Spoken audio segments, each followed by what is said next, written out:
Oh, snap. Look what we got here. Motherfucking Gates in the house.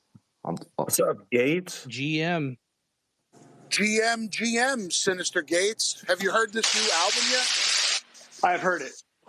I heard it yesterday. What do you think? What's your... Hold on, fucking. I'm going next. I need to figure something out. 1 second. you're rugging us, brother. Yeah. I got to get to another network. And by a waterfall, I have to switch networks. That's the weirdest thing ever. LMAO. Hear me? Ball. They say to never go chasing waterfalls. You got to creep, but that's just not what I do. Good morning, everybody. Whoa, my man breaking out TLC this morning. I love this. Yeah, it's too early to not. Where are you at? Are you at home? I'm at home. I'm back inside. That fucking experiment did not work. How's What, you everybody got doing? construction going on in the house? We're going, dude, man. How are you doing? Doing fabulously. Yeah, man. Exciting stuff. So yeah, just trolling the Twitter, and saw you guys were doing some spaces. I heard about it yesterday. And anyway, the stars have aligned, and the kids are not going crazy. They're sick, so they're staying home from school today. But they are somewhere else, which is unbelievable. The blessing. That's a W, hey. It is. How's everybody doing? What is everybody talking about? What's going on? We're talking about you, really, I guess, but in a good way, not in like a bad way. Not in a bad way anymore? What happened? Not anymore. No. Yeah, I thought we were dead. I thought we can't make music anymore. I thought we were rugging people with NFTs. You know, I thought that's what we were going to talk about today. Yeah. I thought this was all AI generated. We actually just started off the space. Exactly. We all jammed AI generated. nobody. We don't have to do anything, and we pay for the AI, the small AI costs with your fucking Deathbats Club money. Fucking scammed again, guys. It's easy money, dude. Scammed again. Truck full everybody. But no, I'm stoked. How's everybody feeling? Tell me some shit. I want to hear from you guys. Good. I think we're reeling right now. We planned on coming in here and just getting excited about hearing the album tomorrow, and then we got surprise dropped it last night to the Deathbats Club, and I think everyone that I've heard so far is on cloud nine. It's insanity. Yeah, awesome. Yeah. The album is fucking amazing. Thank you. Yeah, the reviews have been incredible, and by that I mean our family reviews. Like you guys, and as much as we appreciate promotion from our friends at all the cool zines and all that kind of shit, it only matters what our open-minded fans give a fuck about, and I'm not gonna lie, even that doesn't matter in the end game. I'm not gonna take this shit off the shelf if everybody doesn't like it. It'll be just like, whoa, our finger was pretty far away from the pulse this time, guys. And I'm not gonna lie, we'd probably have a few thoughts and discussions about it, but then we go back and do the same thing the next time, and hopefully it turn out better. But that's not what happened. What happened was we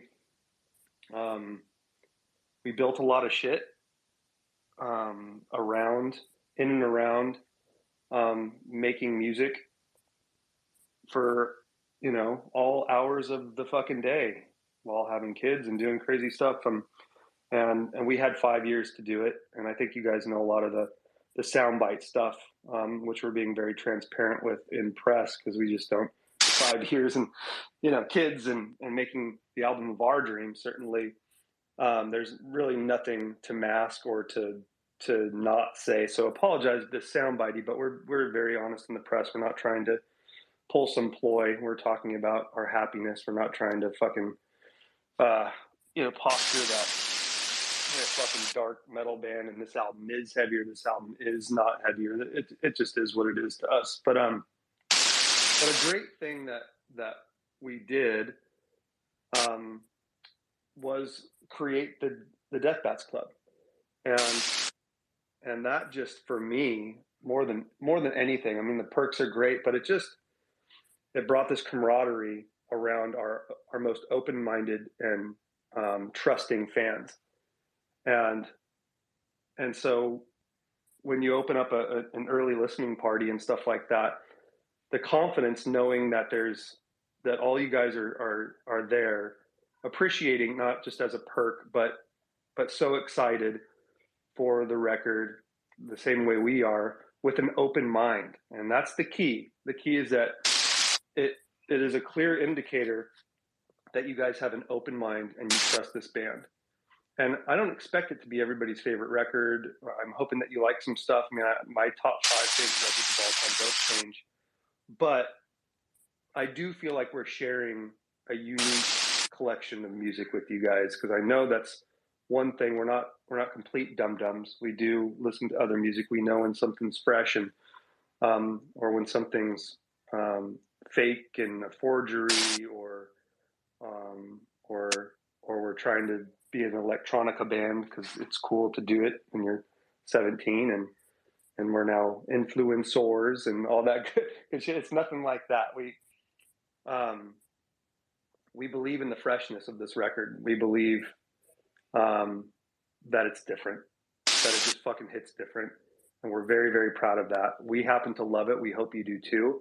But at least for, I know, Nick, you're a brilliant songwriter and a brilliant producer, and I hope this influences you the way you've influenced us. And I feel like there's still a lot left to do with music and with rock music. I mean, to me, this is a rock and roll record. And if you don't think it's a rock and roll record, I don't know what to say. I actually don't have a response to that. I don't actually give a shit, but it is a rock record.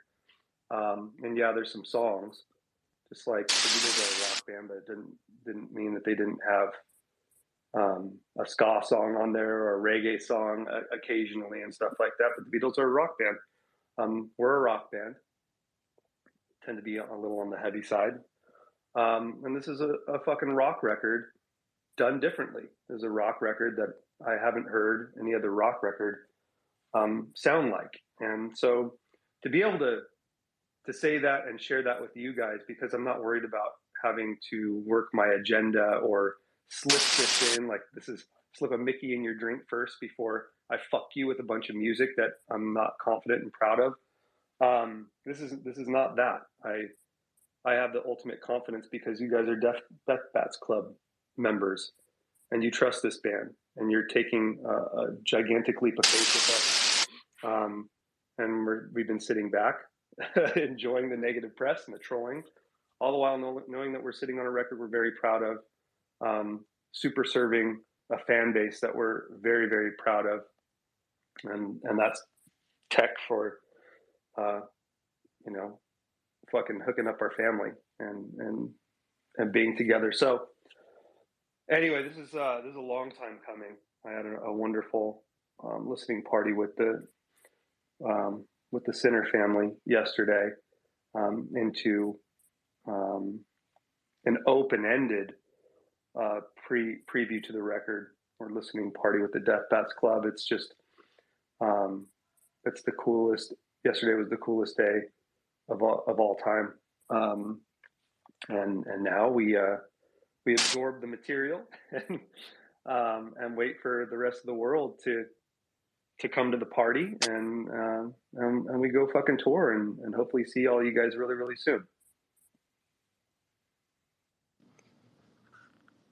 Fuck yeah, man. I just want to say this record, I've told you plenty of times, but like there's so much, like it's just so special. Everything that you guys created on this, like from all of the different extremes and all of the different like genres and things that you guys explored, it's so unique. I keep saying that it's like people ask me like, how did you keep this quiet for so long? And I was like, well, it's very easy to not, it's like it's indescribable, so it made it easy to not talk about it because like everyone needed to hear this shit for themselves, man. And I'm so glad that you guys gave us like the early access preview. Like I got to listen to my favorite record again after fucking 9 months, you know? And then now I'm like, just watching everyone listen to it and like react in Discord and on Twitter. It's just beautiful. So thank you, man. It's absolutely my pleasure. Absolutely my pleasure. This was a lot of fun. It's been a lot of fun. It was fun in the studio. I mean, they're sleepless nights, and as you well know, when you're in that state of flow, there's a macro and a micro state of flow. You can just be, into a project for months at a time, and then the micro flows are, 8 hours a day or whatever, and it feels like fucking 30 minutes or whatever it is. But this macro flow is pretty crazy. Like I said, especially with kids and stuff like that, we were just possessed to keep on this journey, writing it for the first 2 years, revising it subsequent to that, recording drums on the third year, fourth year, doing some more guitar work, and finally finishing it all off, and then mixing it with the legend Andy Wallace, and seeing a few of you in studio and playing the third iteration of Cosmic Mixed. There was 3 or 4 more after that. That was a bitch to mix. That didn't just come out easily, and when it didn't, I was a little bit worried about that song. But the reception for that song has brought on some confidence, because that's one that's a little funky for me. And I'd like to take some questions if you guys don't mind, if you got any questions about the songs and stuff like that. But with Cosmic, pardon me. Go ahead. Sorry, I was just gonna ask you if you sprinkled magic in there. I don't think I ever cried hearing a song for the first time, except for that one and Nobody. What? So say that one more time. Sorry. It's just one of the only. I think it's one of the only songs I've ever heard that just the first time I heard it, I didn't know what to do, and then the second time I was like tears running down my face. Yes. So maybe it has something to do with that crazy mix. I don't know. Yeah, I mean, it's a lot of shit, So it's and I don't think anybody's put together the book endings yet. That's going to be on maybe the 15th listen or something, which I'm super proud of. But there's, especially in the ending, there's just so much going on. The song as a whole is a lot to digest, but then the ending, we had a lot of trouble mixing. And then when we get that a little bit closer, then it didn't have the power, because you had to turn certain things down. It was a Rubik's Cube, especially in mixing. So it's really easy to throw the kitchen sink in, and we try actually not to do that. If we're going to throw the kitchen sink in, there's songs like Beautiful Morning, where that bridge has a bunch of instruments, but it's blended together to make a super instrument, if you will. And the end of Cosmic is a bunch of different shit going crazy, and it just, to us, it feels like kind of outer space and traveling through all the dimensions, and just like summing up the entire song, like almost like we're remembering all the dimensions that we had, like traversing the entirety of 11th dimensional hyperspace, trying to find that star-crossed, lost, perpetual love, that we've been chasing the whole entire time. And it's just a summary of that, but in space form, and so like it's got everything in there. And so the drums taking, a back seat wasn't working. The drums taking front ship and captain wasn't quite working. And so we had to rework everything and I really wanted that guitar part to really stand out. But as we brought in the vocoder parts and then rework, so I'll do a surprise. I'll give you the answer to the test, but basically, we took, the intro of the song, that's resung, the lyrics resung over the harmony of dancing in the wind, roses, once again there you'll find me. So we take that harmony and then redo it, revamp it, stylistically with that third part outro, but then bring in the lyrics over minor harmony from the beginning, and sing it over the major harmony. So it's just literally bookended. The two vocals, the very intro vocals are the very outro vocals. We felt super clever, and it turned out beautifully over it. To me, it sounds beautiful over it. But it was a nightmare to mix all that shit together so you could hear everything. But certain things that you didn't envision taking a back seat took more of a back seat. And then, because it wasn't supposed to be such a broad, like vocal front and center sort of part, that was supposed to kind of be behind. But we felt like the vocals turned out so wonderfully that they had to remain the star of the show, but the vibe had to be super fucking concentrated and committed to. So the drums drove that vibe, and if they were turned down, you lost that groove, which is an intricate groove by the amazing Brooks Wackerman. So other things, like the arpeggiated guitars to the solo, we trimmed some high off and brought those down. So really love how that stuff turned out.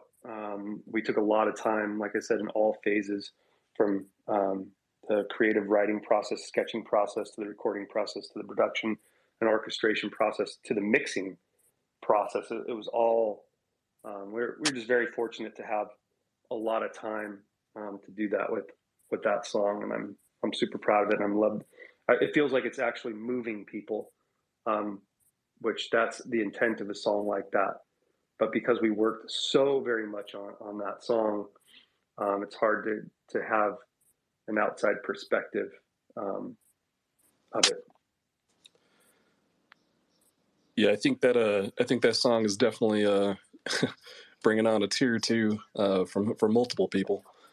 Yesterday we started pre-gaming so we could listen in on the center listen. Yeah. And then about an hour later, it was, oh, surprise! Here's the album. So our pre-gaming had to continue. A lot of us were hopping into Discord calls, and we're chatting in DBC, and we've talked about it a lot in DBC. But since we have 175 people listening, I think it should be said: listen to that album multiple times from start to finish. You will find something new in almost every single song, every single listen. Yeah, I agree with that completely. It's not an album for the faint of heart. It's not an album to listen to one or two times. But not everybody has time to delve into something. But this is a passion project, and so these are for passionate fans. As a band, as a machine, you're hoping for crossover. You're hoping that you get bigger and better, but it's last on the list. I'm not saying it's not important. Our list of shit to do and to accomplish is very important to all of us.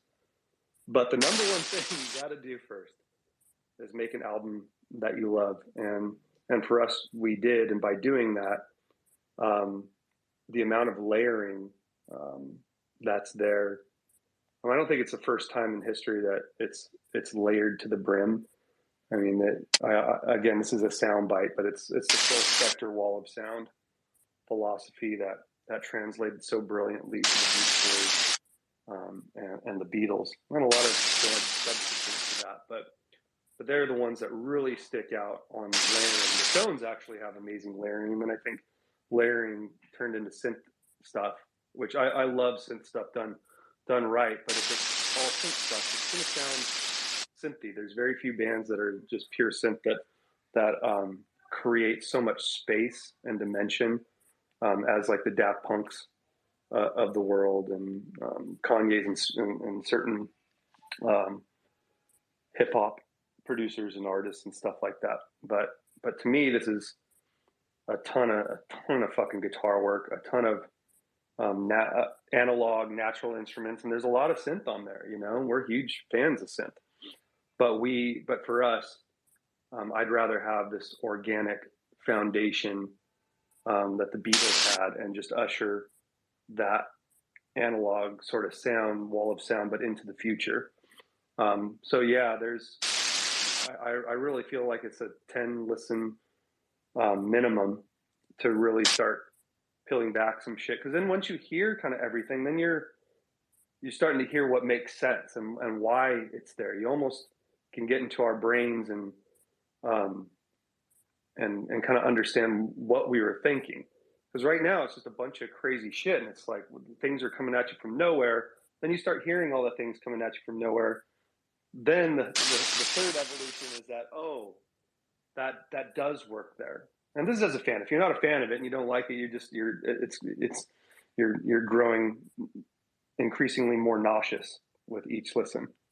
Understandably so. It's not going to be for everybody. We believe it to be actually a very polarizing record, and we're hoping that the negative voices are just as loud as the positive ones. It's that, at 40 years old and 20 years into doing this, 20 plus years, you realize that the most polarizing stuff is, feeds the bottom of our list, which is, expansion of the band and hostile takeover of the universe, the multiverse, if you will, and the metaverse.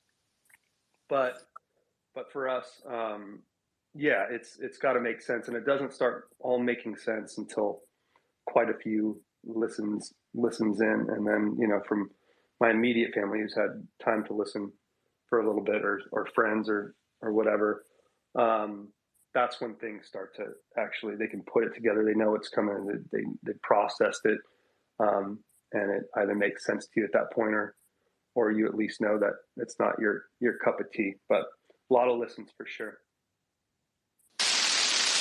Sin, I wanted to say real quickly with a fun question I had. I thought it was really cool to see that video you posted when you guys played Welcome to Rockville, of you driving up on the racetrack to go up to the stage. I'm assuming. So I thought that was really cool. But what member of the Beatles do you identify with the most? Can you? Oh, we lost him. Did we lose him? Yeah, I was going to say. Yeah, maybe he's rugged. Yeah, he's gone. Buzzing real hard. He'll probably come back. That's okay. Yeah. Matt's here. Just bring Matt up. Yeah, come on up, motherfucker. The legendary M Shadows. I sent Sin and Matt requests again. Sin, I think you're rugged, man. If you want to come back up, I sent your request. Guys, my pappy always used to say, you can't spell synth without sin. Is that what your pappy says? Is that the old saying? I'm just kidding. I never had a pappy. I'm just joking. Never had a pappy. Sin, can you hear us? Yeah, I can. I think I got disconnected for a second. There is a really weird sound coming from your end. Just a heads up of like a waterfall type of thing. Gotcha. Yeah. Let me disconnect one more time, and I'll be back up. It looks like we got. It sounds pretty good now, though. It does. Okay. Yeah, it sounds good now. It's just every now and then it's like a, but we're gonna put up with it. I just wanted to give you a heads up on it as we're going through with the space here too. Okay. Yo, let's give a warm welcome to M Shadows real quick. Hello, Mr. M Shadows. Yo, what are you guys doing? I just woke up. I see this is going We're up here fucking around talking about your new album, which we all think is pretty cool. I'm literally on my first cup of coffee, and this is awesome. I saw Sin was in a Twitter Spaces, so I had to jump in and see what the hell he was talking about. I was talking about my lyrics, and they're really resonating with people, and it's really wonderful to hear, because I really spoke from the heart on this one, and so yeah, I'm spinning my own narrative. So what's your narrative, M Shadows? So when I got in here, I heard what's that feedback from? Is that me? It's Sin. That's Sin's audio. Maybe he can afford a new phone after this album. That man can afford or at least a new waterfall, AirPods, but not good earbuds. Sin, they asked you. I gotta admit, it's they asked you who your not your favorite Beatle. What was the question? Who?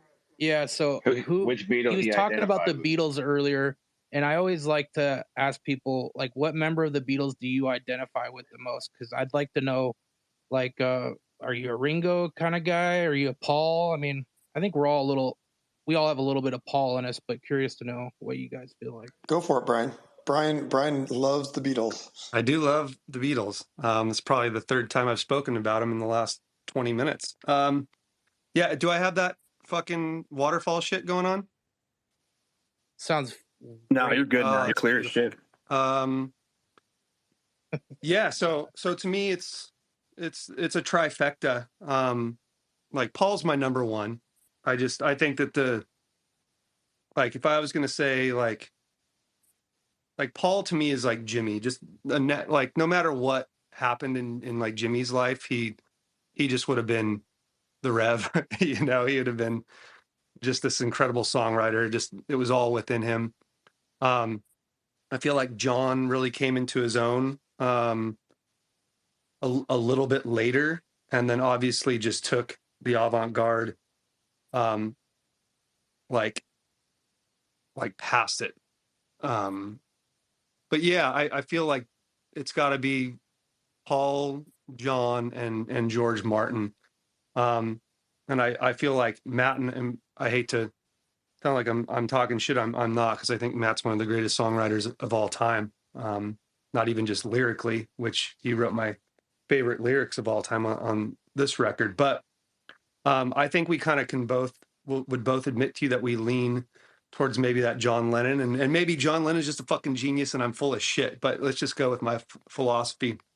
I feel like Matt and I really work super hard to get to a point. And I feel like if I'm going to brag about us, we have really good taste. There's good checks and balances and there's good taste. And so when you put, an entire band together with good taste and great checks and balances, you don't look back and say, why the fuck did that piece of music that I wrote, that I loved, not make the record? It becomes actually glaring and very apparent that you're in a great place of support. But you can't just weasel your bullshit, peddle your bullshit so easily to others. So that's where I'm at. I'm on that, and I feel like the thing that we have that maybe the Beatles didn't have, if I may be so bold, quite a juxtaposition from how self-deprecating that may have come off. But if I may be so bold, I feel like our in-house ability to produce and especially arrange and orchestrate a record, because Joe Barresi definitely is a great part of the production elements, but we orchestrate everything as a band, and I don't think many bands can take on those types of challenges and stuff. So I feel like we have some of those things in different areas, and I'm just proud that we can, however way we do it, we can get from point A to point B and be a very happy group of gentlemen. So you would say that, like, you and me work really, really hard to get what we get, and someone like Jimmy or Paul, it's just within them. It comes a lot easier. Is that kind of what you're saying? Because I would agree with that. Yeah, for sure. Yeah, that's my feeling towards it. Yeah. I have a question for you guys while we got you here. Are we going to see, you might hate this question, but are we going to see Cosmic live ever? I'll say yes. Yeah, with a smirk on my face. That's all. Like eventually. That's all I wanted to know. Oh, eventually, not like, I don't know, a week from tomorrow when I'm going to be down there in LA with you guys. I think we've been surprised a little bit with the like reaction to Cosmic. To be honest, like when we were done with it, and to be honest, we were still trying to figure things out in the studio because we had this vision for it, and the original vision, what we thought was going to be the correct, vocal placement and all these things with the demo didn't actually turn out. So while we were in the studio, everything from the mix to trying to build that mix higher and bigger as it kind of ascended to kind of take it continue to take it to the next level because the song does have to kind of ascend as it moves forward. There's like 3 major sections to it. To be honest, like it was one of the last things that were kind of, a thorn in our side. We thought we had something great, and then we got into the studio and it wasn't as good as we wanted it to be. And then I think we got it at the end.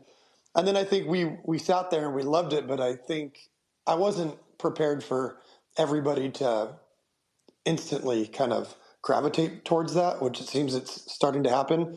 So we didn't really put it as like the top thing to start playing right off the bat, but we do plan on playing everything on this record at some point or all together. But right now, Cosmic's not going to be in the set list, but it definitely will because I think the fans are going to demand it at some point. Yeah, like right now is that point. Well, like honestly, between us as a family, there are business moves. You don't, like, when we go and play, and I don't mean it from the point of business. It's a balancing act of serving everybody. You can't be all things to all people, but you can balance that a little bit, especially on tour and in live settings. And so if, like, you have super core fans, but there's a smaller amount of them and they're demanding Cosmic, it's a little bit tough to take up that much real estate because some of your bigger most like the most successful songs have to get shuffled. I mean, we have, I don't know, is this an eighth record or whatever, but we've been around for 20 years and we're very fortunate to have had like mainstream successes to core fan successes. Like a Buried Alive is something that we could never take off the set list, or at least we wouldn't, coming right back into it. But that's not a mainstream success. That's like fucking, the fans would have our heads, like, not just in the Deathbats club, but that next outer circle, and maybe even the other circle beyond that. So it's a balancing act of all those things. But I assure you, if it makes a big enough wave, yeah, it'll absolutely be added. I'd love to play that song. But we also just can't throw it in the set list. We spend a lot of time programming and designing production and stuff like that for this. And the set list, to be honest, had to be curated a little bit better. And as things become more and more, when we have a little time off here, you program some more and more songs, automate some stuff, create, the visuals for production and everything. But it was very advanced, all the stuff that we're doing, and Shadows can speak more to visuals. I know we don't want to give a ton away or anything like that, but it was a different process, a much more modern approach to how this stuff is executed. And a lot of things are automated to where we can just go perform and have fun and connect with you guys and actually be freer, rather than worrying about, oh, this is fucking super live, no click, no that. But we're, dancing around and we're stuck to a pedal board. And the visuals suck because they're just ambiguous, not tied to anything, to any song points or anything like that. Like, everything's tied together.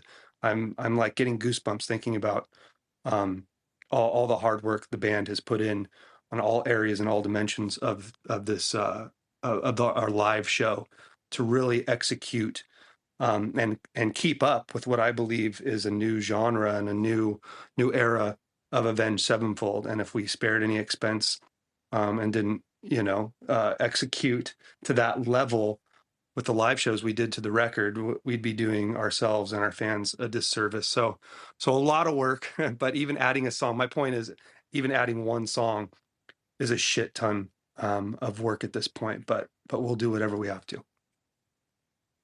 Yeah, just to jump on that real quick. I mean, there is something so awesome about not doing any of that stuff and just going into a club and just jamming, right? And like, there's obviously a really cool aspect to that. But when you're trying to play songs like We Love You or God and doing all these things, there's a lot of programming that has to happen. There's just no way to pull it off. any other way. And when you think about it, we have this whole production team that has to make visuals that work to a time code with the lighting guy, and they're all working together, and they've been working for 6 months on this. And so to go to them and be like, hey, we're also going to add 3-4 of these random or these other songs, not only is it hundreds of thousands of dollars on top of the song, like per song that we'd be adding in, they would also be going crazy trying to figure out where these things work. And that will happen, but it has to evolve slowly. It can't just be this. It's not as fluid as it used to be of just rolling into the garage. I mean, playing just something like Mattel with all the changes and the guitar effects that are happening and the Wurlitzers and the whatever's happening in the song, and the vocal effects. We want all that stuff to be happening. And we think it's really cool and impressive when it happens. But again, that also ties your hands a lot to just being fluid and being able to just say, okay, well, tonight we're not playing that song. We're just going to play it almost easy. But then at that point, it's like, well, we don't have visuals for that. It doesn't make sense with the show that's going on. The lighting guy has no clue, right? And so but I think there's something really cool about that as well. But that's not the show we're doing right now. So it's a lot harder to just jump around and do whatever you want, unfortunately. Well, I think we're going to appreciate all the work either way, honestly. No, it'll be impressive. It'll just be, what happens is you get, with the age of the internet, you get people that aren't at the show and they sit online and then they start piling up and they're mad that you're playing the same set every night because they're sitting at home watching it on YouTube. And then they start, getting upset about that. And it's just a different dynamic that you never had to deal with before the internet. And it's just, something that you either have to ignore and just say, well, we're making an amazing experience for the people that do come out that one night and see it in person. Or you're trying to, and I'm totally cool with like throwing in deep cuts and trying to do that. But what people don't realize is when you're putting out a brand new record, that's not the time to do that because you're already playing all this other stuff that people don't necessarily know or they're on the fence about. And then you kind of got to balance it out with big songs. And if you start getting too cute with the set list, it becomes you start losing the audience in person pretty quickly. And that's because if you actually think about it, listen, we have 45,000 people in the Discord, and it's taken us a couple of years to get that number. And it's a really big Discord. We played to more people than that at Rockville alone. And those people all know the songs, but they're not engaged like the people that are fully engaged, right? Like the people that are there all day commenting on every set list, on every nuance. And so those are the types of people we're playing for a lot of the time. And so it's just a balancing act of trying to do both, but not making, just doing really well at whatever you're going to do. And so we're trying to fully step into that. Well, it's crazy too, because like, I don't know how many shows all of us collectively have been together, all the speakers, but I've never gone to one of you guys' shows and left and not had an incredible time, especially because like the music is so much better live. And I don't know how you guys do it, but I feel like the experience is so much better live than just on the album, even though like sitting down and listening to the White album is an awesome experience. And then getting the White album vibes, but better on this new album, because I feel like this new album has like appreciating value, right? Like every time you listen to it, it's like 3 times better. And I'm really excited to hear, honestly, I mean, I love to hear Buried Alive is probably my favorite live song, but I'm really excited to hear all of them live when you guys come up in the next, I don't know, over the course of the next year that you guys are touring. Yeah, I think there's something to be said about live, right? Like when the 808s and the techno beat hits on We Love You, I mean, there's no way we can capture that on a record because the reality is there's, 40,000 people there and there's just there's bass hitting you so hard. It's like blowing out the speakers, which isn't going to aesthetically please us on a record, but there's something about being there live or when, the lights go out on Buried Alive halfway through the song and everything gets dark and it gets, just chugging away. There's something about the live experience that it's truly for people that are there and in person. And we didn't even have the capacity in the primary room to mix those 808s. It was gone. Like all the 808s that we crafted and designed ourselves. Like we were making these fucking things at Joe's studio, like boom. And then we hit him up like, what's going on? He's got to get this and this and this. And we couldn't kind of figure it out. It just wasn't shaking the room. It just didn't have the impact. And he's like, oh, well, what I have in my studio is like two, and forgive me, I'd love to give you that info. I've forgotten what it is. Maybe Matt remembers or whatever, but we had to go source those things. Meanwhile, listen in a Sonos room, in a different room, which fucks up the mix. It's just different sounding, different speakers, and you want to have the palette the same each time. Like it was fucking crazy. But that's like we were studying from some of the greats, like the deepest, craziest 808s. And so sometimes there, you have to sacrifice some shit. You can't just put all the frequencies on. If you want to get down to 50 hertz or 40 hertz, then you have to have the biggest fucking subs available that hit like a motherfucker on the best systems in the universe, which we'll be playing with, but but yeah, so those experiences can only come from live. I mean, a lot of people don't realize how big and sonically wide and gigantic the riff for Nobody is. But low end was a huge consideration. When that thing settles in, it's fucking huge. It's got a big fat ass, and we like that. So yeah, it's all about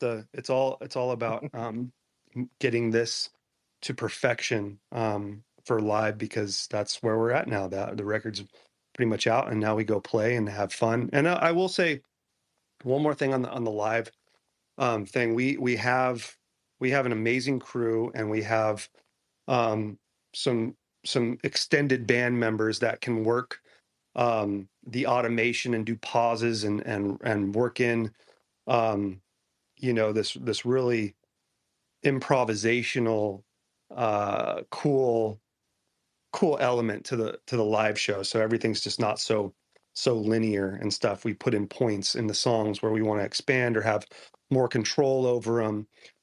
We can do that, and we haven't even ever had control of that. Everything's pretty much just on a click and songs start and go. But now with with better technology and an amazing team behind the helm, we have more ability to be more creative, as opposed to, like this is the style of record that this is way more in line with like a hip hop dude going out and playing everything on tracks. Like there's no way they'd have all the fucking people playing these instruments unless you got like a fucking Katy Perry residency or whatever and got paid billions of dollars to fucking have a crazy amount of instrumentalists and people doing that stuff. But the far majority, even the Kanyes of the world, Travis Scotts, I mean, they're just playing the tracks. They have so much depth, so much shit going on, but they're not recreating that live. Like the Wurlitzer part and like Mattel and the Rhodes parts, like we spent a fuck ton of time cloning that for guitar. Like we're going to play those things live, and we can play those things differently each time depending on how Matt's singing it. We can kind of follow things and react to how he's bending and warping the melodies and the different energies that are happening that night, which I'm super excited to do. So it's more automation, but there's more playing than ever. And like I said, we do have that fluid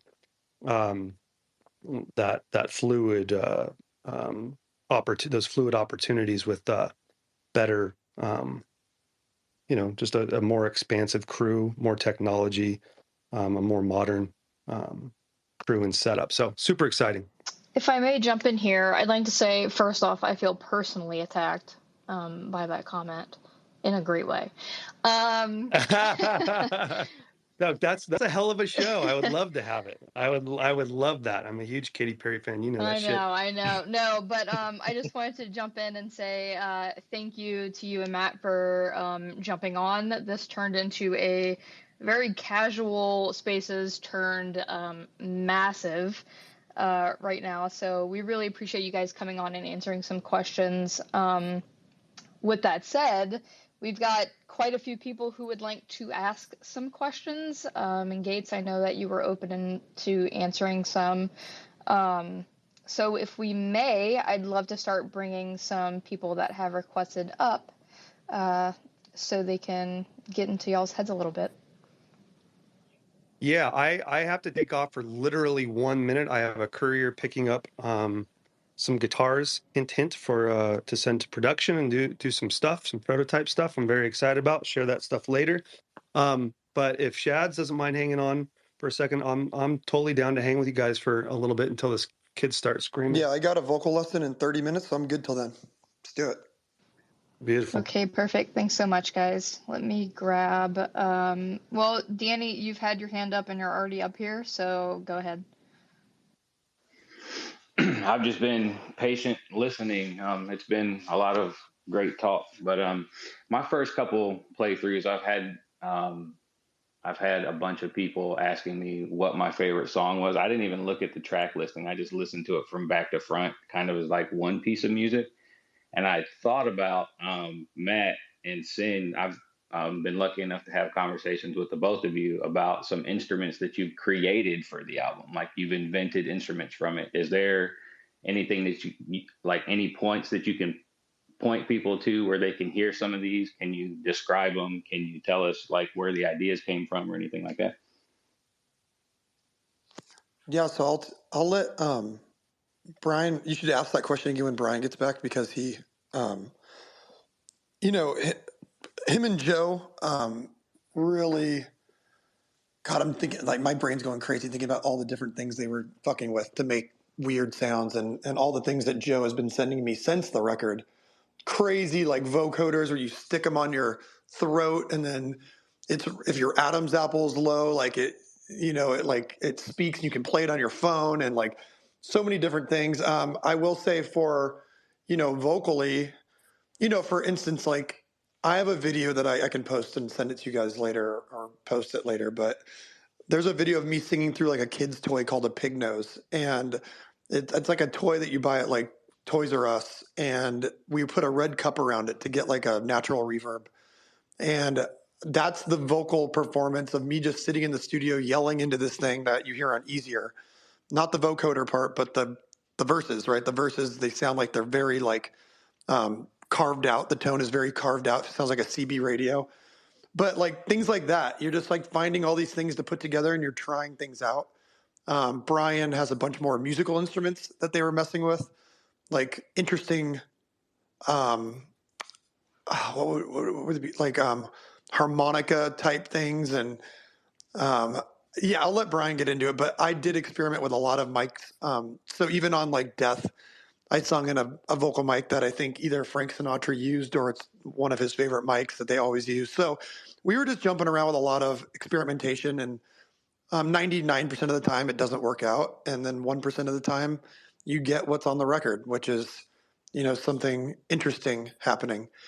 So yeah, and Brian's also playing with so much technology with the fractal and running things through amps, and just so you hear the air pushing.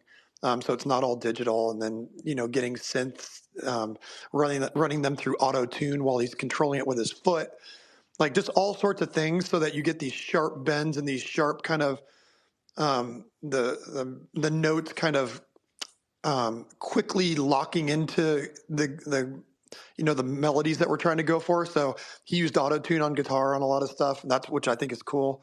So just experimenting with stuff and seeing what we liked.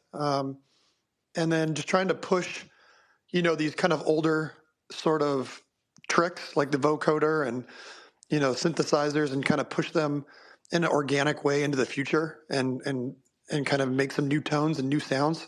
So I kind of hope that helps.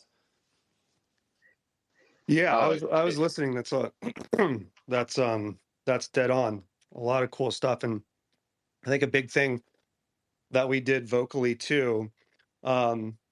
That's when, to me, it changed. It's like we built all this stuff, and I knew the band rolled out the red carpet for its main star, but how are we going to get that energy from live? It really takes a second to get in there, and like the first day, you're in the far vocal booth in the live room, you know, it's completely separated with a very broad, transparent mic, you know, it doesn't have the energy, but it has a lot of shapeable potential, especially with EQ and stuff.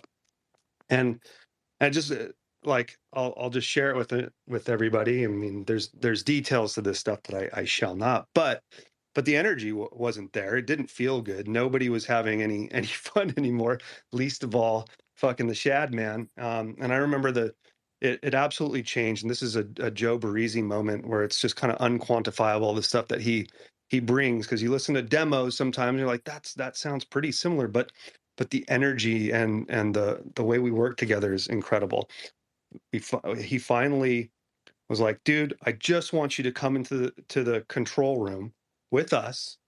Like, I'm on the couch, he's behind Pro Tools, and I want you to sing in an SM7. And like, well, we know the SM7 is you know, it's got nice EQ and it sounds great, you know, up front and everything, but we're worried about bleed. We're just all the technical stuff. He's like, dude, let's just try it for me. And that was, I mean, wasn't that like a couple of weeks in or something? But the vibe and energy changed. Like, just like, now we were like, in a weird way, it was like the bands in the room were all jamming together and playing the energy, the ability, technically it all just elevated. And you got to find those magical settings. Like, I don't ever go into a live room when I'm playing. I feel disassociated. I'd rather have the bleed.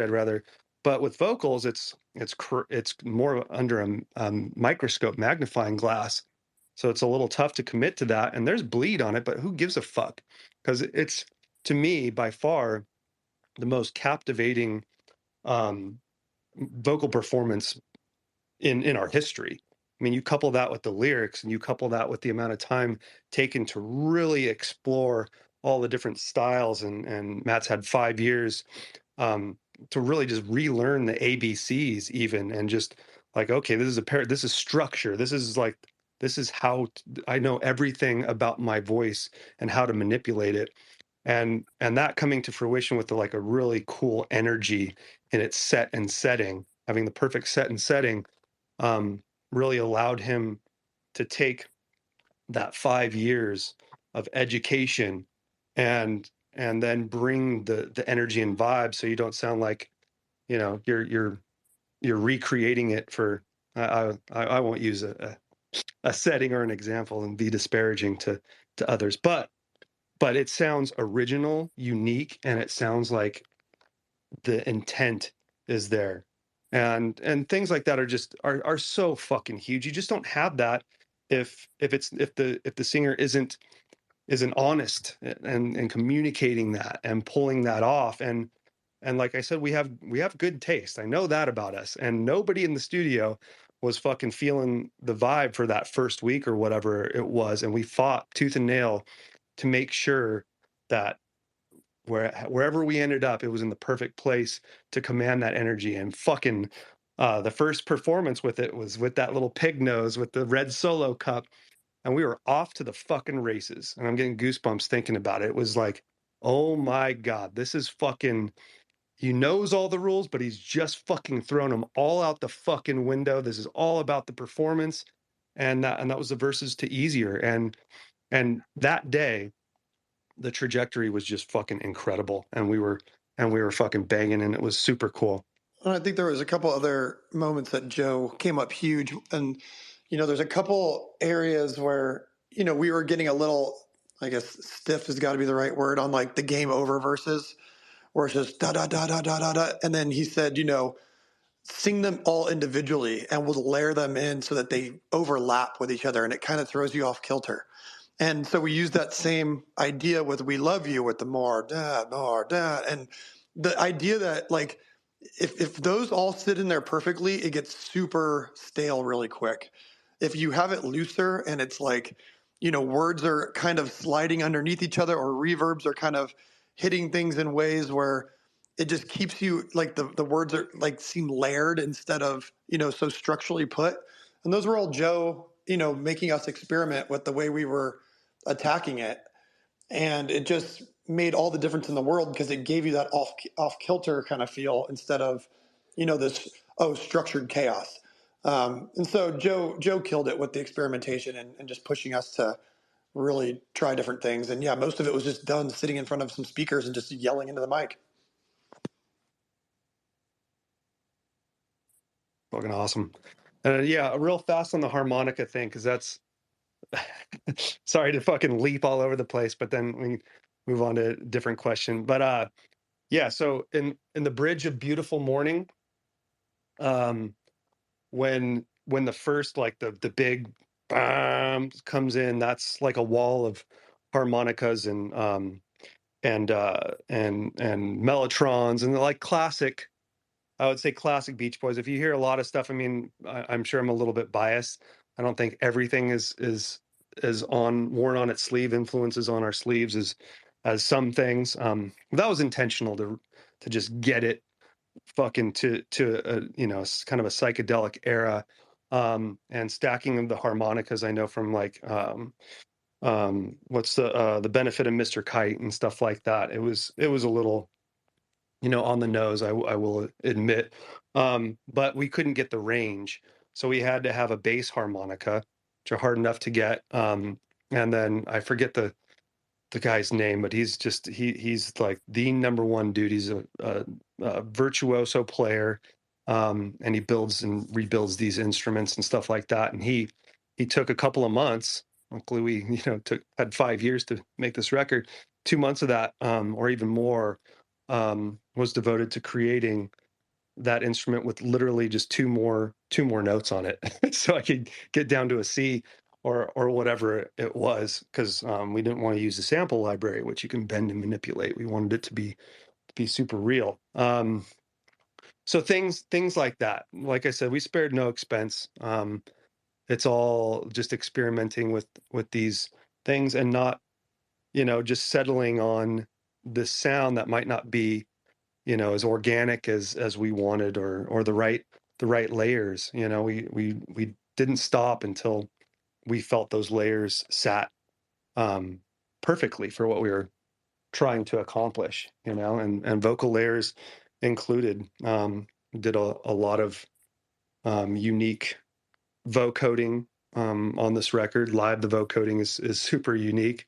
Guitar controls it sometimes, the MIDI controls it. Sometimes I was playing, sometimes Matt was playing. Sometimes he's just, to get a good improv, like, we had to figure out what can we do. And Matt's like, well, I'll just make the sound. I think, no, I think you got to sing a little bit. And as I'm playing, he's just mouthing stuff. So I can just go off on the piano and he's making the craziest things, but he doesn't have to sing the notes that I'm doing. And to some people that would be obvious, but we're not vocoder experts.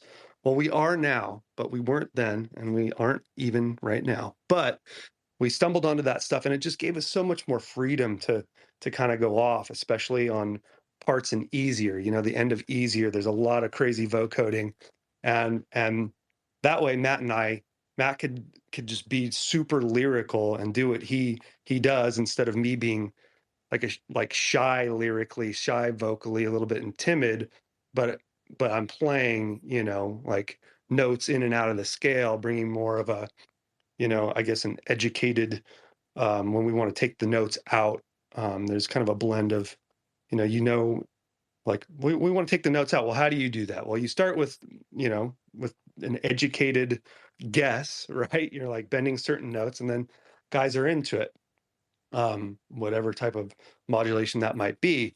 But this way, I was able to kind of fuck around on the piano and add these different crazy notes that we all liked.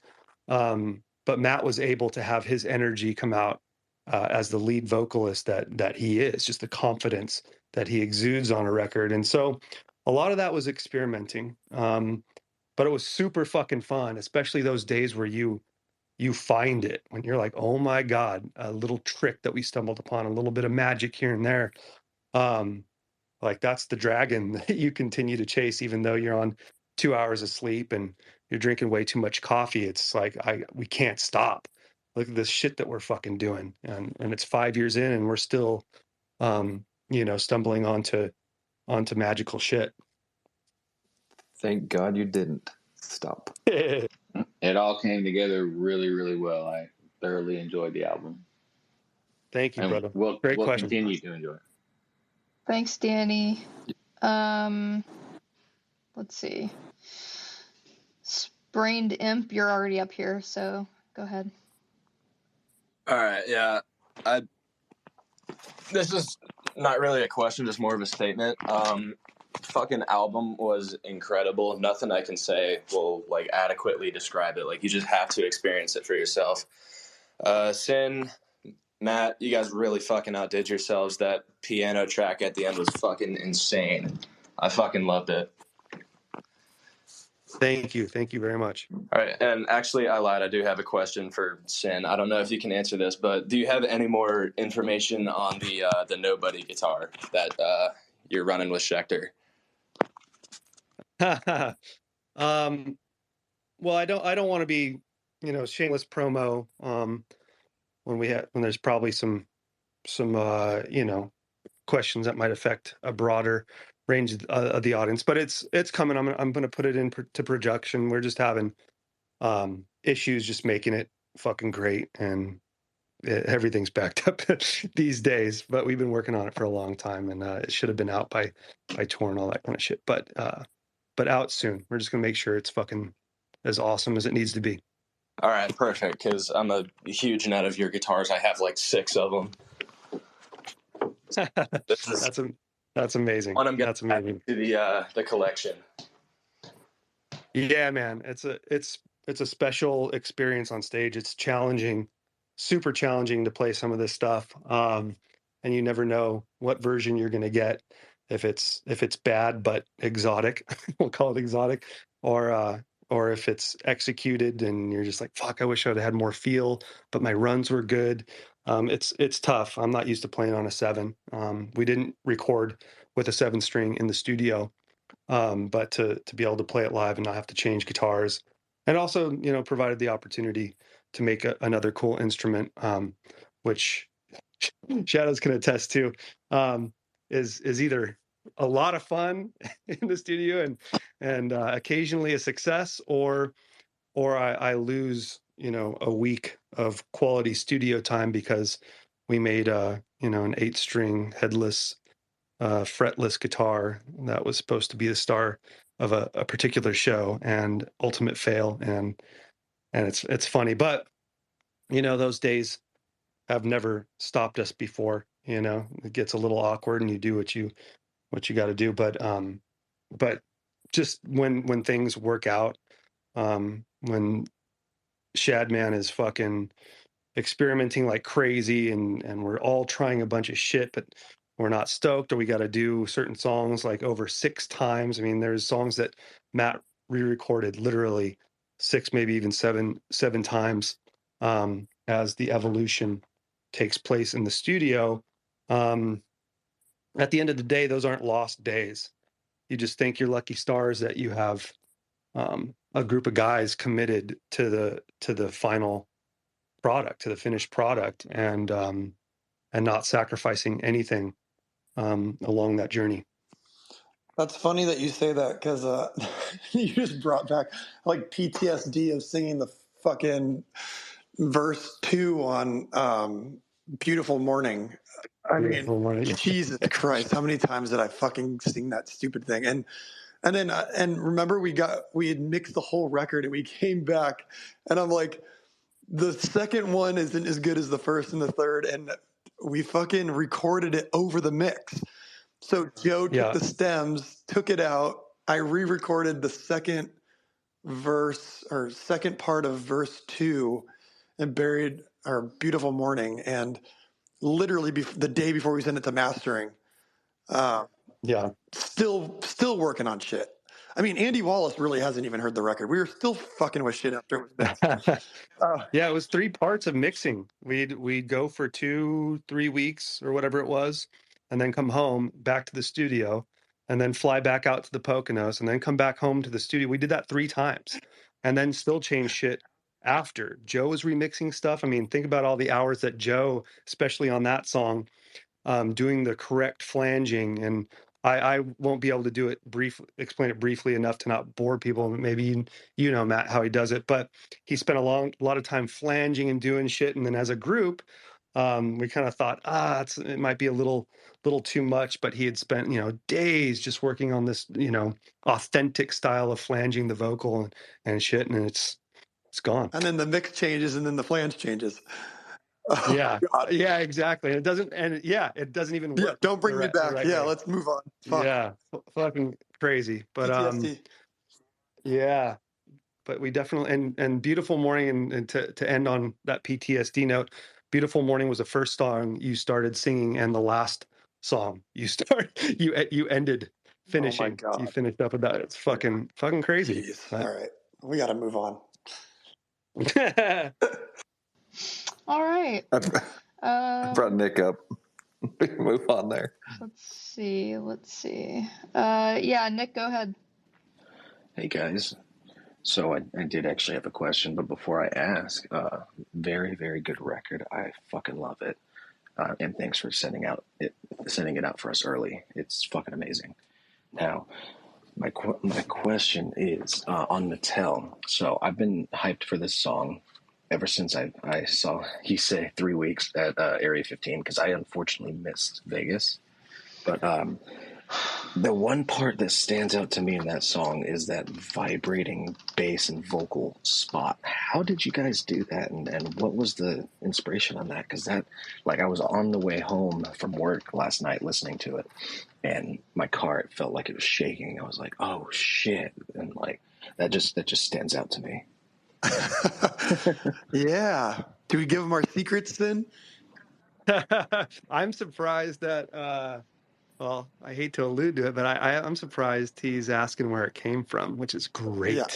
So it was there's a song by Billie Eilish called Fanny, and she does a bunch of effects where she uses like a tremolo on the vocal, so it sounds like it's like being engulfed by low end bass. So we did a lot of work with we liked the idea of something so smooth coming out and then just being broken apart. And she does an incredible job on the production on that first record, and some of the like we basically were looking at tutorials online of how to do that effect, and all of them were kind of wrong. And so we just kept experimenting with using a tremolo effect, like a really quick tremolo, so the vocal kind of gets cut up, like like right where if you kind of hit your Adam's apple, but doing it in a way where it's cutting the vocal up, but it sounds like it's embedded in the 808, and the 808 has to kind of engulf the vocal. So it was inspired by Billie Eilish, and it was done in our own sort of way. But yeah, we thought I'm glad you heard that, because it could just be written off as the speakers are peaking or something's breaking apart, but it's intentional for sure. Yeah, it's I think technically, I guess what we were trying to put a tremolo on the bass, because that's what it sounds like. It's like, is it happening on the bass or the vocal or both? And it does not work on the bass, but it sounds like the bass. And so you do a really sharp square wave tremolo, fucking nerd alert, but but I remember this one. And then you turn down the blend just a little bit, so it's still sharp, but the vocal, there is a clean line of vocal there too. And the minute that you blend that a little bit, it makes it literally just tricks your ear into thinking that the bass is overcoming it. But yeah, there's no tutorial, there's no fucking roadmap for any of that shit. They're not giving away any of their fucking tricks, and everybody that figuring it out is a YouTube know-it-all, and very few YouTube know-it-alls are actual know-it-alls, and that's fine. It's like anything else. There's a couple of greats, and then there's a lot of people just putting shit out. But yeah, that was a cool one, because I do feel like it's a little bit different, and it's super appropriate at that part. Just everything comes out, but this fucking vocal that's taken over in fucking plastic land. Yeah, dude, it was killer. I mean, like, of course I can say that whole song is like, there's definitely some standout points that everybody's going to say, like, it goes from just the singing to then the scream heavy, but it's that vibrating that really hit me. Like, of all things in the song, that's what hit me. Love that, and that's one you got to listen to in big speakers too. That fucking thing slams. Oh, yeah. It absolutely fucking I slams. listened to it last night on an Onkyo sound system where I watch my movies, and I'm like, okay. After hearing this in my car, because my car's got some pretty decent speakers, and I had it like cranked up so loud. That's why I was like, is my car shaking? No, it's like my head's not bobbing. It's my fucking brain. Yeah. Thanks for answering that question, awesome. guys. Love the album. Our pleasure. Thanks, Nick. And I have some people asking me, but the Billie Eilish song that they're talking about is called Zanny. With an X. Yes, with an X. Like Xanax, but Zanny. And don't do drugs, kids. All right, let's see. Jeremy, you can come up.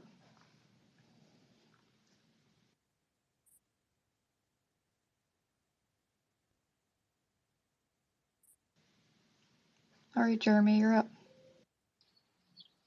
Is my mic on? Yeah, it's on, right? Yeah. Hello? Yep. Yeah, we got you. All right. Yo. Just real fast.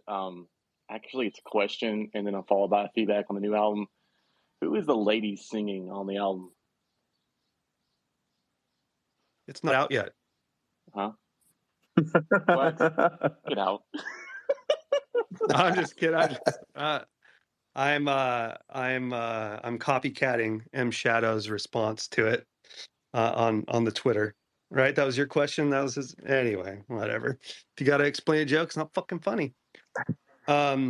We had two amazing ladies. And one name I've forgotten. We will absolutely source that and get it to you. It's on. I think it's on the vinyl. Okay. It'll be on the vinyl. All the credits will be on the vinyl. But it's Tara Stinson and Brianna Mazzola.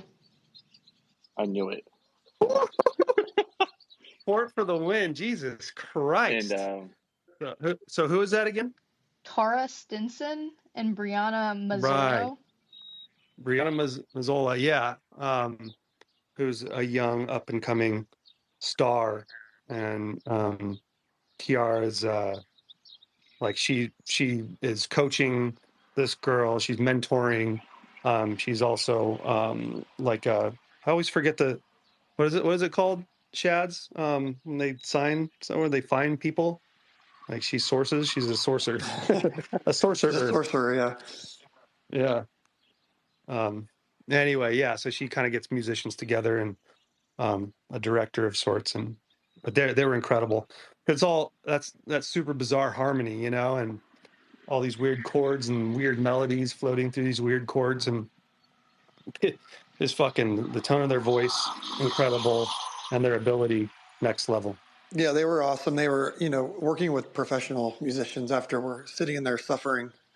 It's nice to throw something at them and they just come in and, but there's a funny story. Remember we were. I was going to ask you, if you want to tell it. Yeah. Like how we were like the day we were doing it, we're like, oh my gosh, like because we saw we may have seen something where they were like maybe slightly religious or they were singing in a church or something like on their Instagram, and I was like, oh no, they're gonna see these lyrics and not want to do it. Like it's like God making fun of everyone, and so we walked in and like.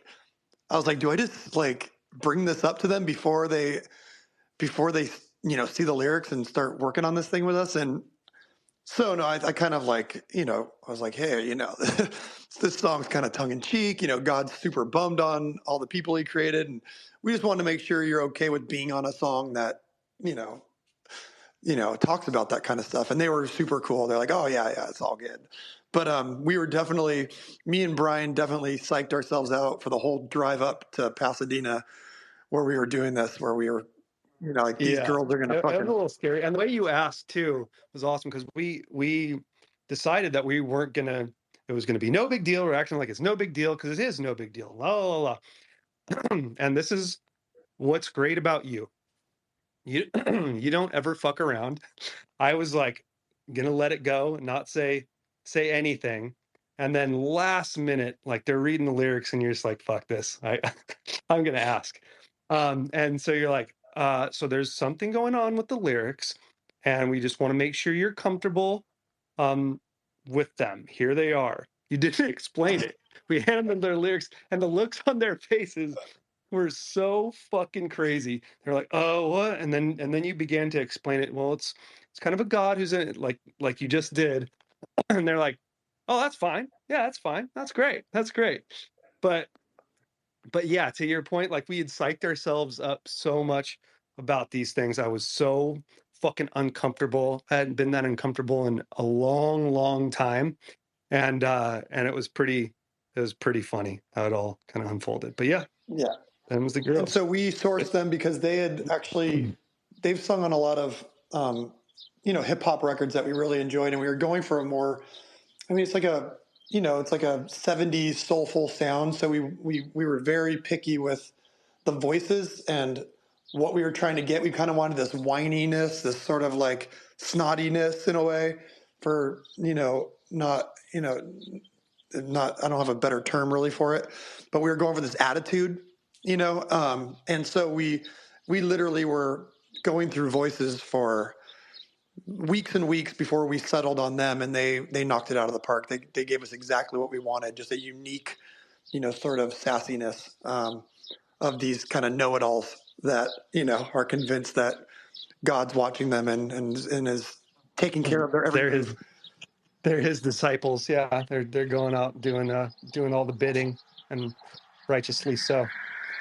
My feedback on the album, a feeling that I never thought would ever be created again was listening to a band that I've known for years and having that feeling again. It's like, holy crap, who is this band? It's a who? And all of a sudden it's like, bam, holy shit, it's Avenged Sevenfold. That's that feeling? Holy fuck. Yeah. Discovering a new band? No. This is a band you've listened to for decades. But yeah, that's it. Beautiful album from start to finish. And yeah, it's just, I'm up for 10 plus hours like today. So I had no sleep at all. Just listening to it for that long. Just, you find something new every time. So I'm going to go to sleep. Beautiful album. Yeah, get some sleep. Thanks for putting in the time. Yeah. This is a record that you don't just put on and give a review to. It's definitely a few listens to take it. Yeah, you got to dig. Yeah, and it's for those types of fans. It's not for anybody else. Nobody else on the fucking planet, but the people that are interested in exploring.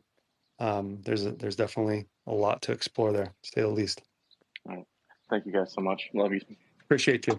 Thanks, Jeremy. Go ahead, Frankie, since you're up here already. Thank you. Yeah, no, I just wanted to piggyback on what Nick was saying earlier regarding Mattel. It feels like you guys ripped my chest open and reached in and pulled my soul out.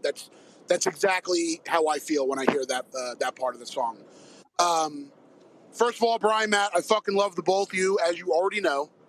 I wanted to know, what song is the beatboxing on? Because I feel like I've listened to the album 100 times already, and I must be too busy crying and wiping tears to really hear where the beatboxing is. That's my first question. Second question is, are there any other songs that you guys made that didn't make the album? Yeah, so I'll let Matt answer the latter, but yeah, the beatboxing is on Mattel. It's on the outro. It's in the purgatorial hell waiting room. Once you know you're in Plastic Land, it's like, oh, that's what this is. It's fucking jazz lounge. And so it's the part where I'm breathing heavy and recovering. So where I'm not really right. I feel you. Right. But it sounds kind of like flange drums. And there are flange drums, but if you listen closely, you can definitely hear me breathing hard into a microphone. Oh, now I'm excited. Love it. Yeah. So, and we had written one song that was, oh man, it was very EDM meets like soundscape, sort of like I guess the best. I don't know if any of you ever been to like sound meditation or sound therapy or anything like that.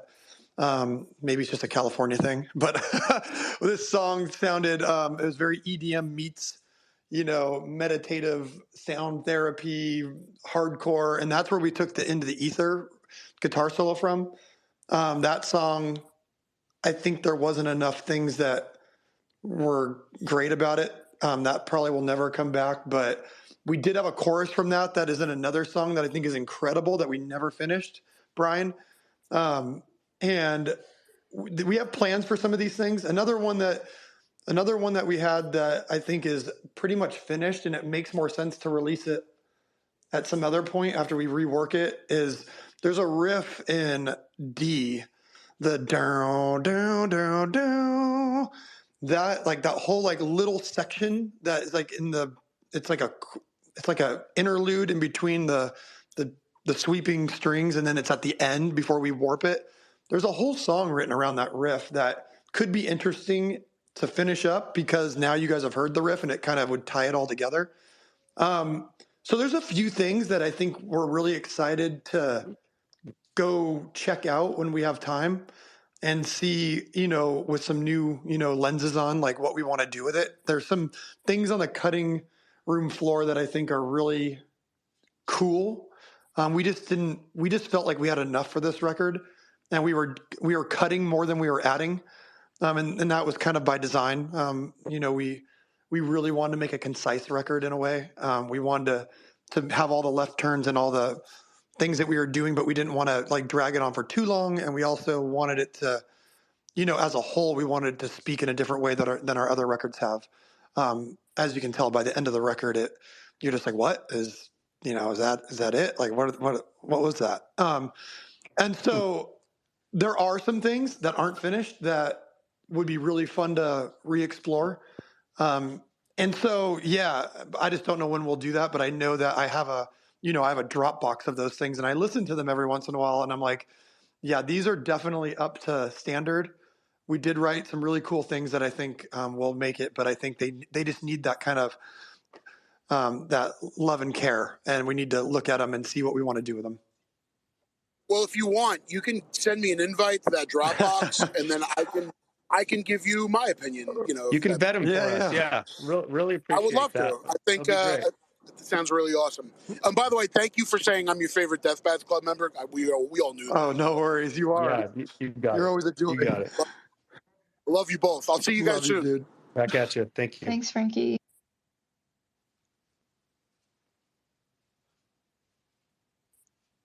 I could do one more question, then I'm gonna get to the kiddos and a little bit of work going on. Yeah, I pushed my thing to 10, so I can go till 10, and then I got a hard stop. Stevie Bricks, you're coming up because I remember you waiting. Hello. Can you hear me? Yep. Hey, what's up? All right, so like I said, I didn't expect this to happen. Give me a second. I'm at work, going into a closet. All right, so I kind of wanted just to ask about intent, and that'll be at the end of the question. But last night, get ready for bed. I'm on the East Coast. My sister's in Florida. She's on the East Coast. My nephew's also on the East Coast. We get the drop that comes out that Matt says, hey, you guys can listen early. And we all hop out. We just start listening at the same time. Something that happened that's profound. All three of us are different types of fans. Like this is, my life. It's a really big part of my sister's life. It's one of my nephew's favorite bands, but it's not his life. We all had the same exact experience where I feel like in albums past, it's the words that maybe moved us, or maybe there's some riffs that move us, but there was something specific about the soundscape in this that like we couldn't describe, what we just felt. And the soundscape is like the only thing I could think about where Matt, you were just talking about before how it was just building, adding to it to just kind of build this sound. But the sound moved me more than I can describe, almost to the point where it pulled me away from the song and kind of put me out of body. We all had the same experience. We're all very different fans. I just kind of want to ask, was this intent, or is this something that just kind of developed as you were going through this journey? Or did you set out to say, like, this is it, we're changing the game, and we're going to really make this cinematic movie feeling experience that moves you? I don't know. I think you always hope for something like that, but I think it's really hard to aim for that. And then, because like, what does that mean? Right. Like, 'cause we've all had out of body sort of, for me, one is like,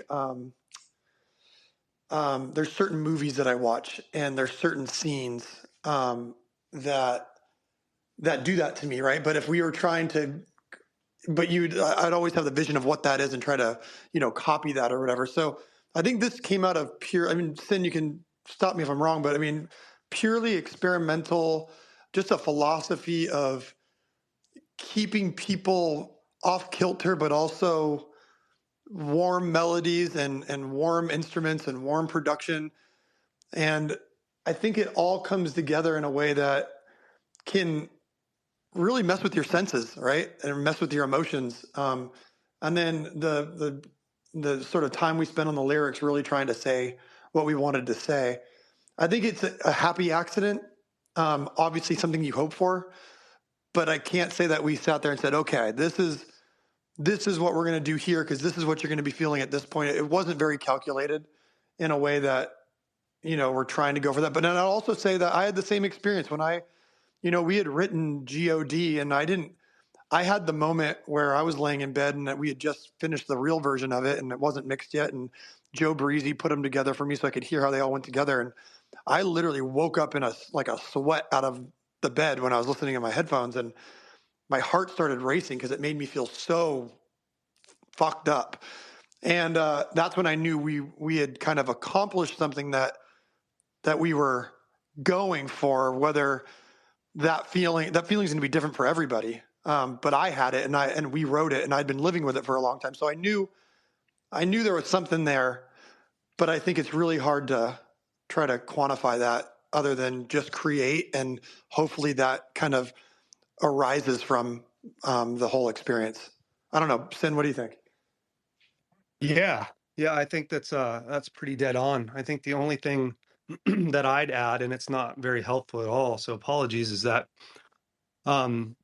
what you're trying to do is you're trying to make something with this idea of what it is, and that can happen in a multitude of different ways. But let's just say we wrote a melody over a chord, and we love it, and we think it's great. Maybe it's cosmic. Maybe it's the second part of cosmic. Then you're deciding how you want to build it, and that's just sometimes it's trial and error. Sometimes you hear it in your head. Sometimes it's executed just perfectly and outside, of what you even thought it could sound like. But basically, with something like, for example, the second part of Cosmic, we wanted just this really rich bed, but not too consuming. It needed to sound like there's like artists will always juxtapose themselves. I can't finish one sentence ever because I know it's going to be contradictory and I have to set that up but I'm going to say a bunch of contradictory words. It has to be like Brahms of like fucking super syrupy, thick, classical, warm bed, but it can't be thick and overwhelming. Like it has to be subtle. So it feels like all these things support a very naked, bare bones thing that just lets these beautiful lyrics that Matt wrote speak with a melody that I love, that I feel evolves lyrically and less melodically. It's just kind of repetitive, and we don't really do that very well. But we did it. So around that, how do you evolve that and make that interesting? And then you just start painting with different colors, and you hope that you don't have to paint for too long before you love it, and then hey, this thing needs to just get fucking big and just like piercing to the point where like 1 second after it should have ended, then it ends, right? And so you bring in this crazy instrument that comes through, that's just that's like this machine running through it. But you don't also want to lose the beauty. It has to get ugly and screeching, but it has to stay beautiful. It has to do all these different things. And so there's not one philosophy, obviously. While you're listening to me fucking digress here, there's a whole ton of thoughts, and each thought can evolve or even completely change as you're writing and starting to put these colors together and actually hearing them outside of your head. Excuse me. And that's like that, but different for every single piece of music on the record. And you have a trial and error, but fuck. But basically, we are a cinematic band, just naturally and inherently. We are an epic kind of big, grandiose, sometimes overly dramatic. I say sometimes. And so you're going to kind of get that naturally with us. But then with bigger concepts, it's going to be dramatized as well. And I really feel like our concepts were really, really bold, to borrow a term that Matt's often uses, that has really resonated with the band. It's bold art. We want to make bold art.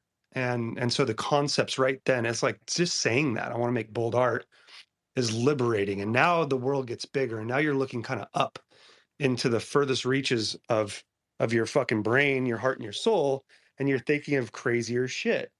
And then when you have a crazy concept, like a G or something like that, or even easier, which is a very simple song, but with an arrangement that's so fucking out of control, and you're constantly thinking bold art, then you're just painting it in really exotic, exciting ways. And a lot of times, you'll get chills, and that's kind of standard for an artist that's very fortunate to execute and to be able to articulate their thoughts, and to be surrounded by other brilliant musicians that are executing their thoughts articulately. And you're just the pouring of music into a setting is, you're fortunate. But we're also a band that fucking didn't, start. The genesis of our relationships isn't necessarily music.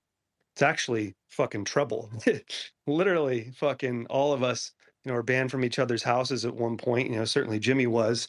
And everything was camaraderie from a friendship, a deep friendship, and then it turned into music. So what I'm getting to by that is, we love to just fucking have a good time with this shit. And this fucking album, as hard as we fucking worked, on Easier, it's like fucking Matt's just like, I'm adding pew-pews. I'm adding my fucking pew-pews, and fucking just find some shit. And then I got a fucking solo going on, and he's like, I'm doing it all over your motherfucking solo. And we're just laughing hysterically at these things happening. And yeah, if it sounds like shit, or I'm like, please don't fuck my solo, then we have that conversation. But the trust that we have to like get into that quirky realm, even comical, just fucking pure clown shoes at times. You allow those things, you love when those things are happening in the studio, because the energies are so amazing. And then you hear it and you're like, how fucking fun is that?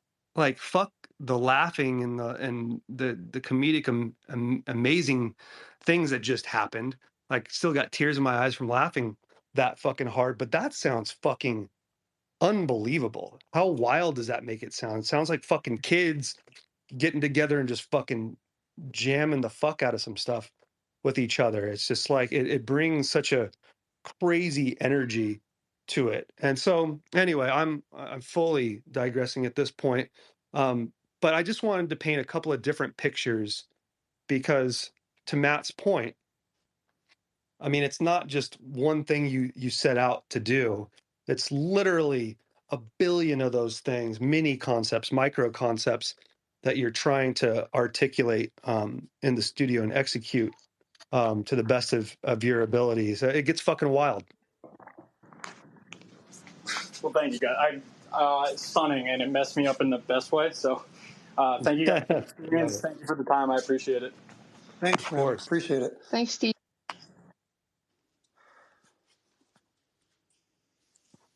The interesting thing about Cosmic to me was that it was like, usually if I get emotional over a piece of art or a piece of music, it's because it reminds me of somebody or something that happened. When I was listening to Cosmic, I had tears rolling down my face, and I had no fucking clue why. Right. That's all I have to say about it. No, that's brilliant. It means a lot, and that's why it's so cool to see Cosmic like that, because it's something that we intended to be a moving song. If you listen to it, it's like, if we said that we didn't intend for that song to be moving, it's kind of ballad-esque. It's number one, a 3-part journey. The lyrics are fucking, and it's about love, but in a super creative way. Matt's philosophy lyrically on that record was just such a fucking great idea. I was so so excited to fucking hear it come together. And then the arrangement has some super syrupy elements. And but because it took so long, you kind of like, what is this now? And it's not like you're insecure about that song.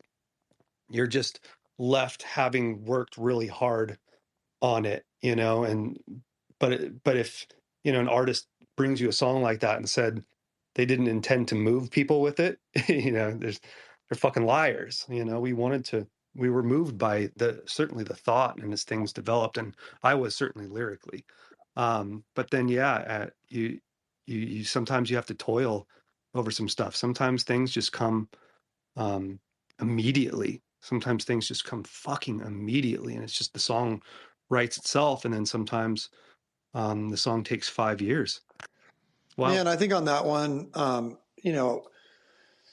it really benefits from Brian looking over the lyrics and helping me simplify to the concept, the core, right? Like I can overthink things because I'm trying to get across this idea of reincarnation, love throughout the universe, and then my mind goes to, well, in my worldview, in my philosophy, the universe has existed well before humans, and it's going to exist much further into the deep future. And so I wanted to like get all that stuff in there, and there's technical things that I wanted to say, and then it was just like it got broken down to, and it's just like Brian helped me realize it's just simple words: love, fate, fade. Like these just simple words, and then just work off the actual human feeling instead of technically having to be right or technically explaining these things. And when you simplify things that are deep concepts, a lot of times it just comes across better in the music, and it allows the listener to kind of connect the dots however they want to do it. And I think this record is just full of that stuff where it just got simplified in a way that works better for the art than it necessarily does for my brain. And so I think that's another point I want to put out there on this record, and especially Cosmic, because that was going all sorts of fucking weird ways until it just got simplified. Thank you. I think we have time for like one more question. So Dax, I brought you up. All right, thank you guys. So I just want to say the album's great. It reminds me kind of the first time I got high and watched Pink Floyd's The Wall in kind of a sense of way. Just get like kind of the same feelings there. So I think kind of one of my questions though would be, is there a song on this album that's kind of meaningful to you guys personally that you guys just love or had like a great time writing and doing, kind of all the studio work for? Man, oh man. I don't know. There's different elements of gratitude, different types of gratitude.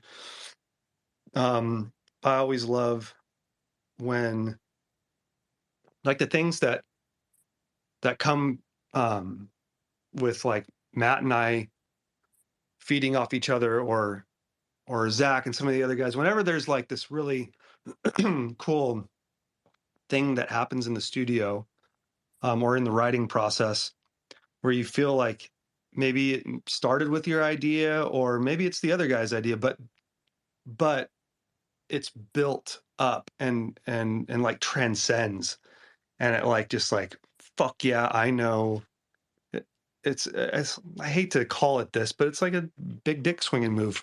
it's like I'm in the best band in the fucking world, and you feel untouchable when those things happen. I definitely think "We Love You" is definitely a song that we all kind of made better and made super interesting, and obviously it's more of a kitchen sink style song, which I'm a big prog fan, and I know Matt is too. So for us, those transitions make perfect sense, like fucking dead ass perfect sense, and they need to be there. Whereas other people are like, fuck, they don't know how to write a song anymore, and that's why they have to write it like that. But for me, I love exploring the jazz stuff. I loved exploring the lyrics on that, and just like the band just laughing hysterically at the reference. And I don't know if Matt wants to divulge, I'll let him go into that, but just like taking this influence and expounding off of it in the silliest way, and just having this concept of like, oh, there you are, just this smug fucking dickish, I don't know, it's like almost like you're like it's a ruse, it's a rug, it's a fucking scam. You're coming into fucking heaven, or one of these places, a place of bliss, or maybe you're being born into the world. There you are, you beautiful little thing. Oh, you're so handsome. Have you lost weight? And then fucking bye-bye, more, and then you're uploaded into the workaverse. And those lyrics, I mean, I was just in fucking stitches when we were all coming up with that. And that's for the intro. Matt had the stroke of genius to fucking just completely talks about me dumbing some stuff down for the music. I mean, that is just boiled down to perfection. And I can't. I love Rammstein, but I couldn't confidently write a Rammstein song and just rest on that and not be looking around like a full fraud.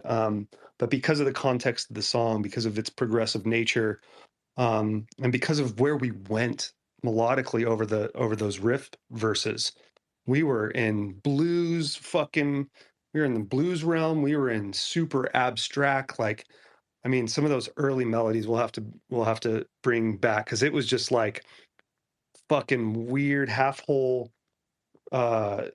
diminished but parallel diminished. We were in the craziest fucking harmonic realms trying to write the most abstract shit for that. And then and funny enough, he came in, and rarely ever do you see our fucking our lovely, beautiful, super confident M Shadows with a slightly insecure smirk on his face, and he's like, "Bear with me, I got an idea. Thank you, not just don't judge it on first listen." It's like, dude, what do you got? And like through the whole record, probably the only time he was ever like, "Fuck, I don't know about this, bringing this to the band," and he just like, more power, more. And I was like, oh my, that's fucking genius. That's fucking genius. How did you go to the fucking opposite end of the continuum right there? And that to me makes the song. To me, if there's a whole song like that, I couldn't, be a part of like a writing process of that. I wouldn't know what to do because I'm not in that band.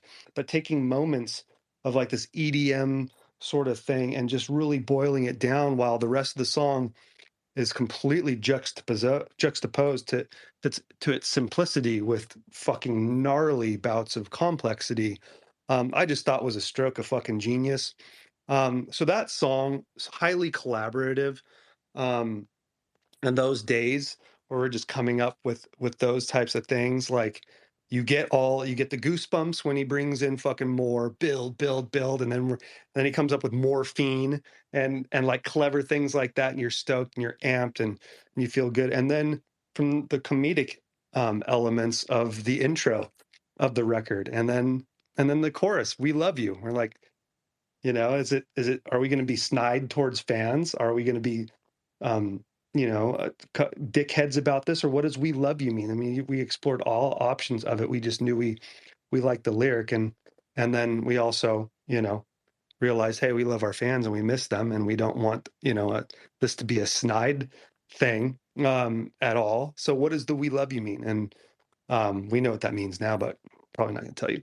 But anyway, it ran the fucking gamut of emotions on that, and I think everybody got to feel some serious ownership in what we can probably consider one of the greater songs on the record. So I think a good example of that.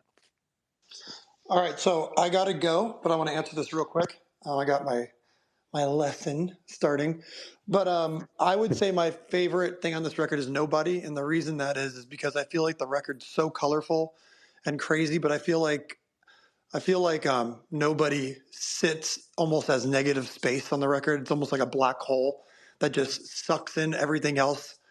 And I feel that it's so abstract sitting in this colorful landscape. And then there's that thing sitting in the middle with that riff and that sludge along. And I think lyrically, it is the most on the nose of the kind of life experience that I had, through the last 5 years or last few years. And everything from Nobody that kind of spits out the lyrical concepts of everything else on the record.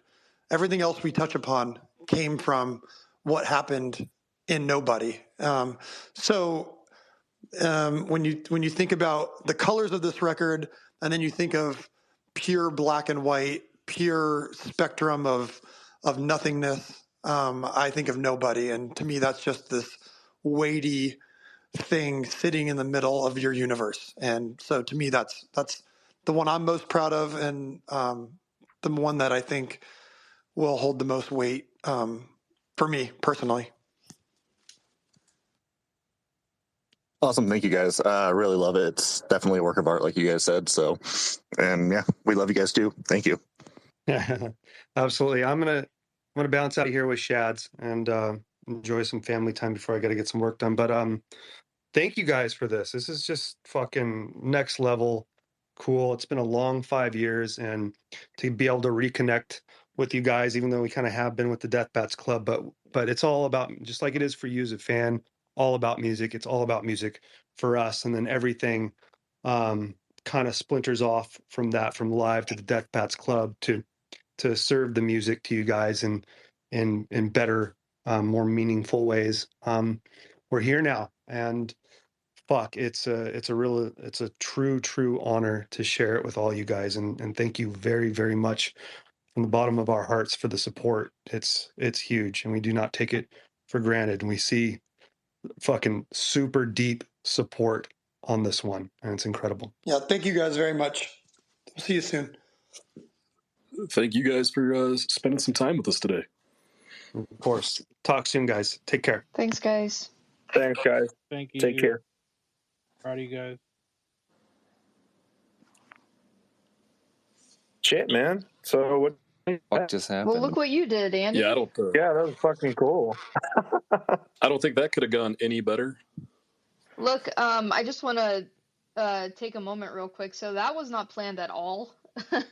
They just decided to come in. I know there's so many people that had questions that were in requests and all that. I will do my best to try and get something set up for Deathbats Club people and for people without Deathbats Club, to at the very least submit some questions to the guys and possibly get their questions asked. Yeah, I was in no way prepared for that. So sorry to anybody that didn't get to come up. I tried to just shut my mouth and let them go and let Courtney kind of bring some people up. But wow. Well, that's kind of the beauty of it, though, right? Like that fucking blew my mind, though. I mean, they were passionate, man. They wanted to talk about it, like, and you know, like I said in chat, there, like, we're super lucky. People ask really good questions because, I mean, they just you ask one question and you had 25 minutes of a full scope answer with fun facts along the way. Like that was awesome.